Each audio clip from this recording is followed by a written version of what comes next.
Douglas Allen Bickford. It is the 29th of July 2022 at 8:30 a.m. here in Klamath Falls, Oregon, which is my hometown. Broadcasting live out of my 105-year-old house here. I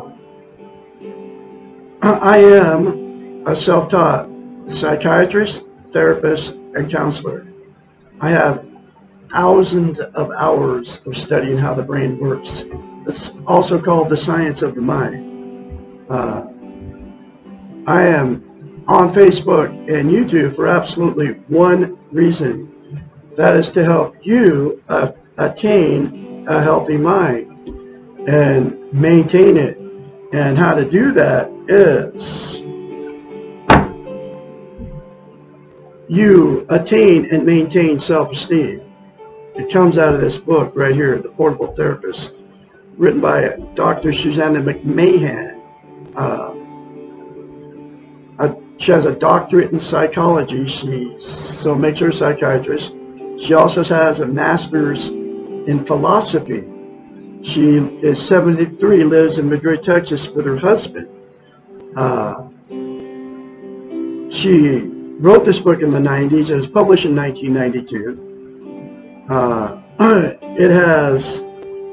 It's in question form.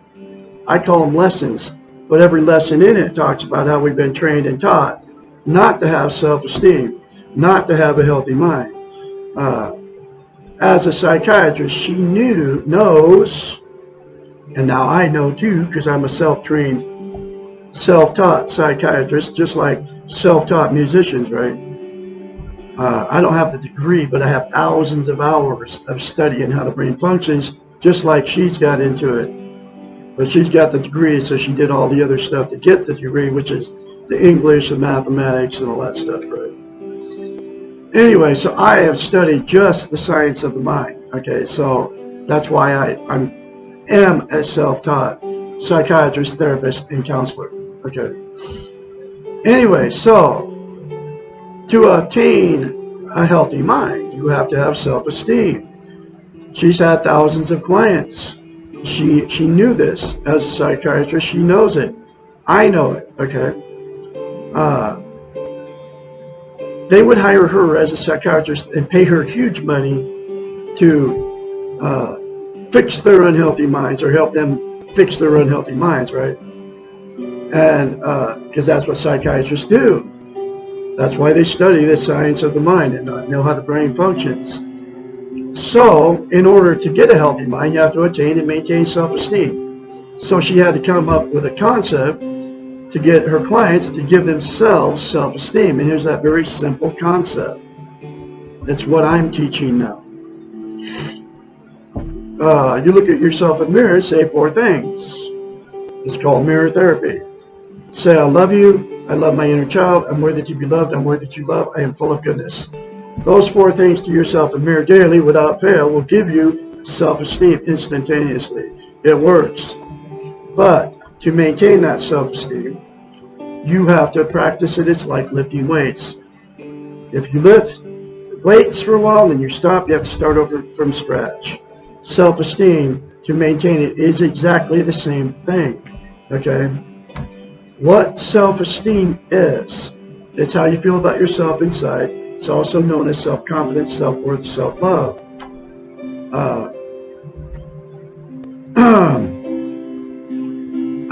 We've all been in romantic relationships. When you first meet that person and you've got that good feeling towards that other person, you're both on cloud 9, you're bragging to all your family and friends, your soulmates, you're going to be together forever. God got you together on purpose and all that stuff going on, right? Well, what self-esteem is that good feeling towards yourself. And that's why she came up with mirror therapy for her clients to give it to themselves. Because nobody can give you self-esteem except for you.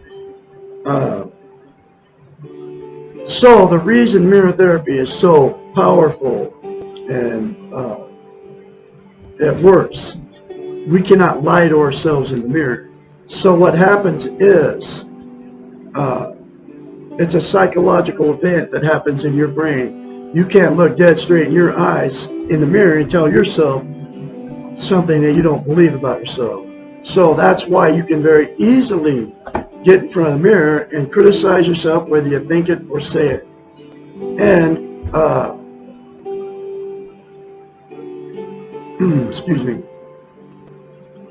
And you can't say good things to yourself in the mirror because you get, excuse me again. You can't lie to yourself in the mirror. And you don't feel like that about yourself. You feel bad about yourself because of all our training. It comes from the television and now it's the social media. Back then it was the television and the radios and the churches. But now you can include this social media. It's 1,000 times worse. So you can't say good things about yourself in the mirror because you don't believe it. But like I just said, you can very easily say bad things about yourself because that's the way you believe about yourself. But it can all change for you. So the very first time that you do it, folks, you'll have to force yourself to do it.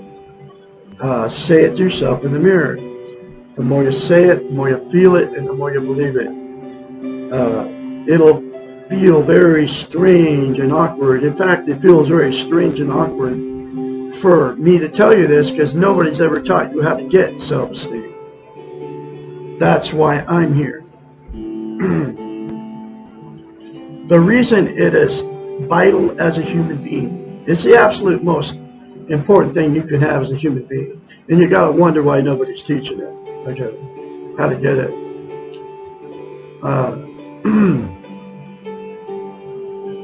Because we can't be content without it. What content means is you feel good about how, where, and what you are. It's also known as internal peace. There are 11 things that people are using to try to be content. They are all the social media, including Facebook, YouTube, TikTok, Instagram, drugs, all of them, alcohol, sex, gambling, food, television, religion, another person, material possessions, or money. What those are known as, they're all externals, they're outside of yourself. They will make you feel good temporarily, feel good, content, but it never lasts, okay? Just think about the pot high or the alcohol buzz. It always goes away, then you have to do more, okay, to get the same good feeling. All the other 9 things are exactly the same thing. It's always a temporary fix. The absolute only thing that will make you permanently content and make you feel good permanently is to attain and maintain self-esteem. And it is the 4 things to yourself in the mirror daily for the rest of your life. It'll take you less than 10 seconds. I love Douglas Allen Bickford. I love my inner child. I'm worthy to be loved. I'm worthy to love. I am full of goodness. It is that simple, folks, to attain and maintain self-esteem. If you do it and you keep doing it.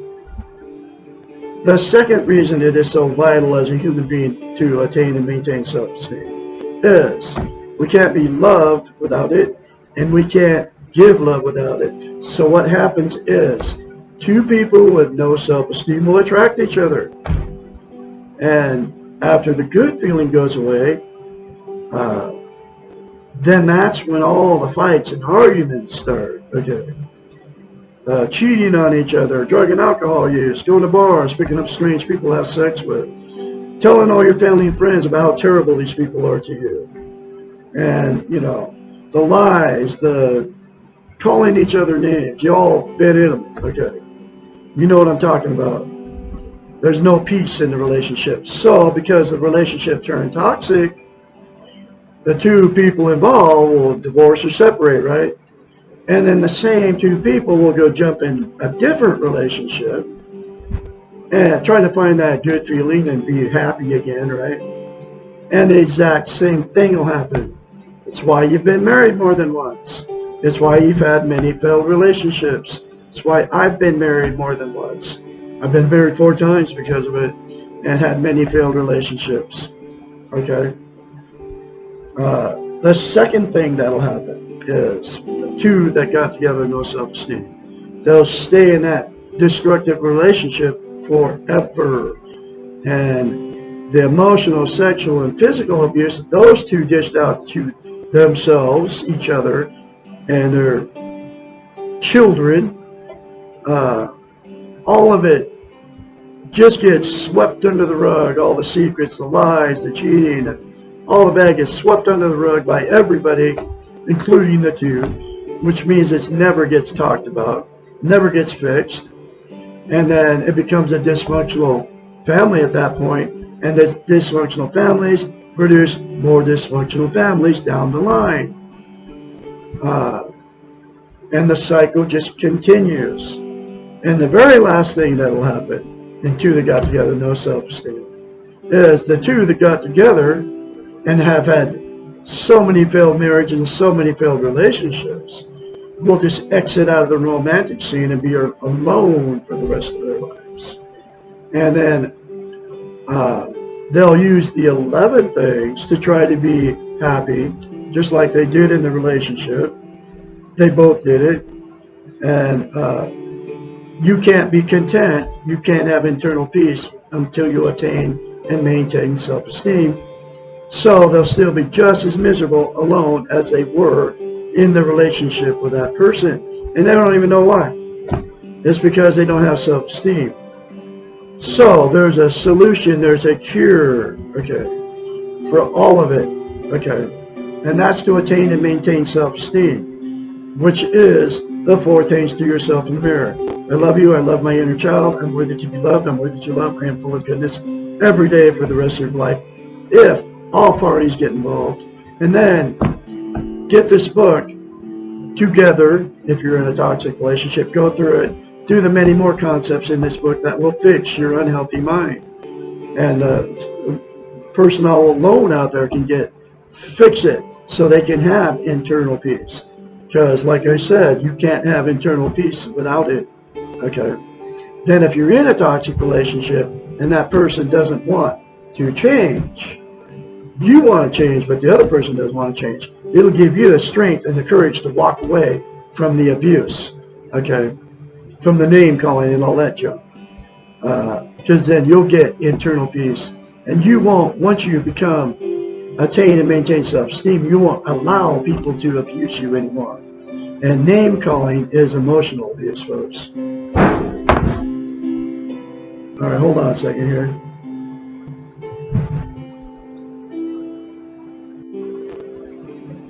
So that's all the stuff that'll happen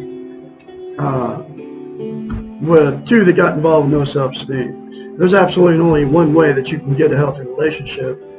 That's to attain and maintain self-esteem before you ever get in one. So, I am going through this book one lesson at a time, and here's that next lesson.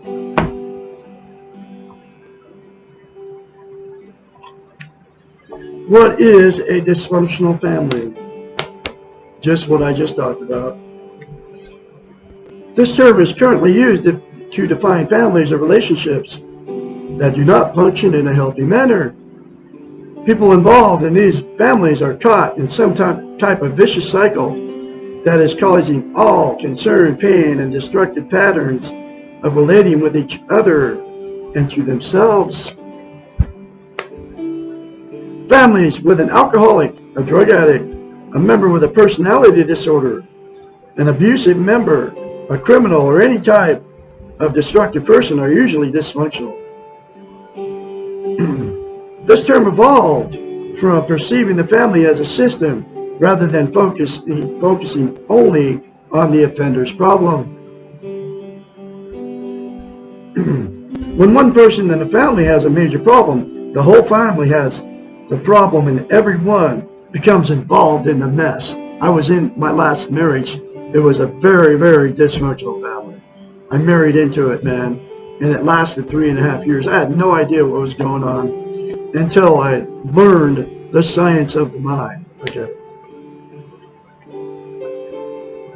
Through just one of the ways I did is through my psychiatrist and counselor therapist, Dr. Susanna McMahon. But thank God I got woke up, okay, because the woman threatened to kill a third cat. She killed 2 of my cats. That's how dysfunctional it was. And she was threatening to kill a 3rd cat. November 2nd, 2020, I'll never forget the day. And I walked out, and it saved me, my life. It saved my cat's life. It saved my other cat's life.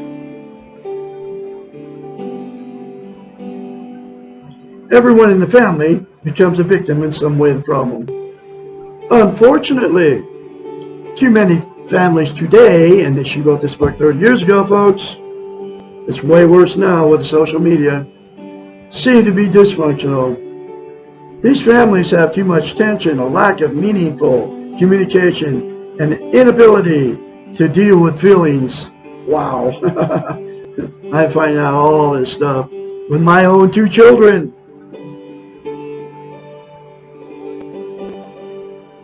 A lack of support for each other, unnecessary and destructive criticism, a discouraging atmosphere, and the inability for each member to develop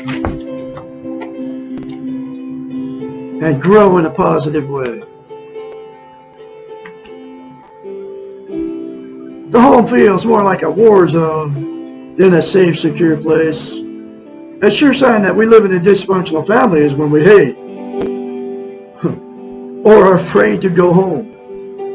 Frequently, we find splitting among the family members, tenuous alliances, many secrets, and a great deal of backstabbing. This 4th marriage, the woman I married, man, before I even married her, she was, for a solid week, she was talking about how terrible her family was to her. And then it was the family that destroyed us in the end, okay? Her family.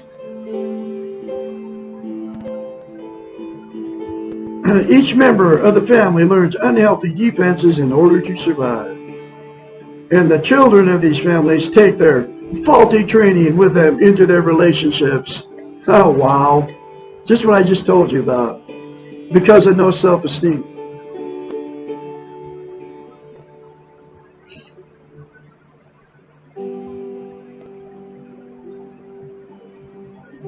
Let's see. In this way, several dysfunctional families will evolve out of one dysfunctional family, just like I told you, of origin.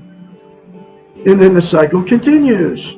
Dysfunctional families produce dysfunctional people who then go on to create dysfunctional families. Wow.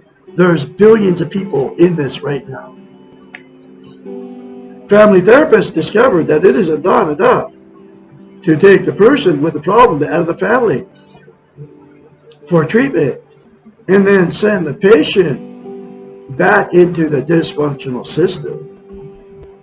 In order to have positive change, the emphasis must shift to the family unit and away from the designated problem person. At times, even concerned parties outside the immediate family, close friends, other relatives, helpers who have become involved in the mess must also be involved in the treatment intervention in order for change to occur. Frequently, a crisis is needed in the family in order to get everyone involved in treatment. The paradox of crisis is that it can often be the most positive event for a dysfunctional family if the crisis precipitates the change process. 2018, after I'd been in the marriage for a little over a year, my wife's, this is my 4th marriage, my wife's father died like a heart attack.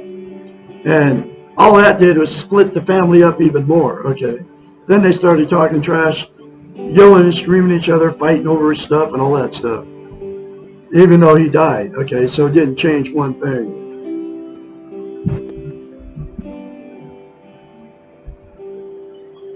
Most dysfunctional families do not change because to remain dysfunctional is easier and more familiar than to risk the unknown.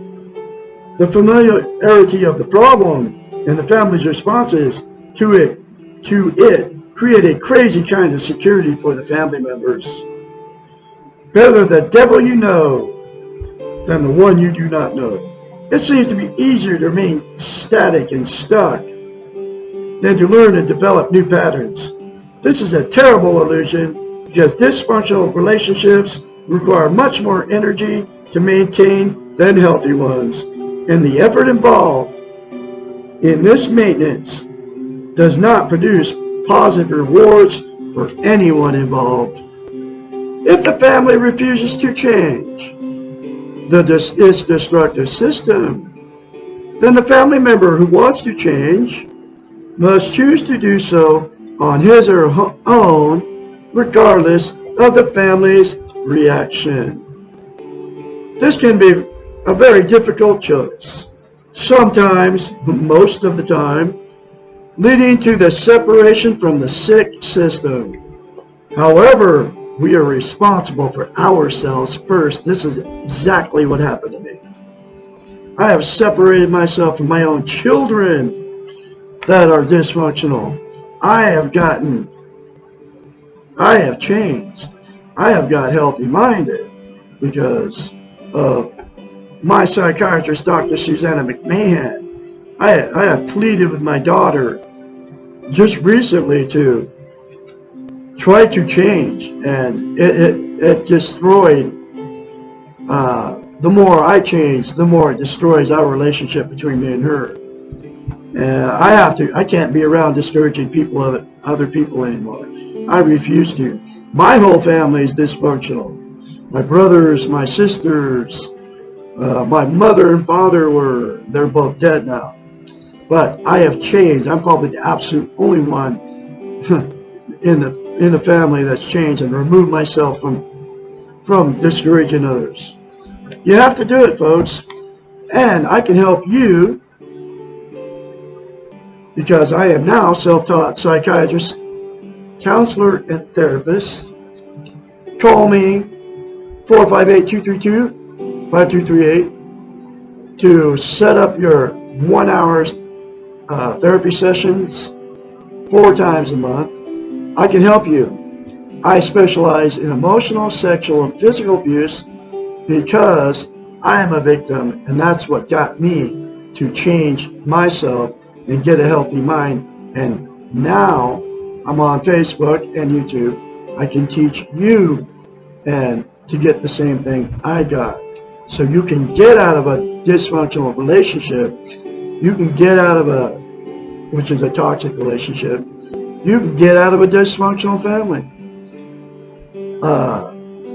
Anyway, I will talk to you tomorrow. Next lesson will be, why am I still afraid of my mother or my father?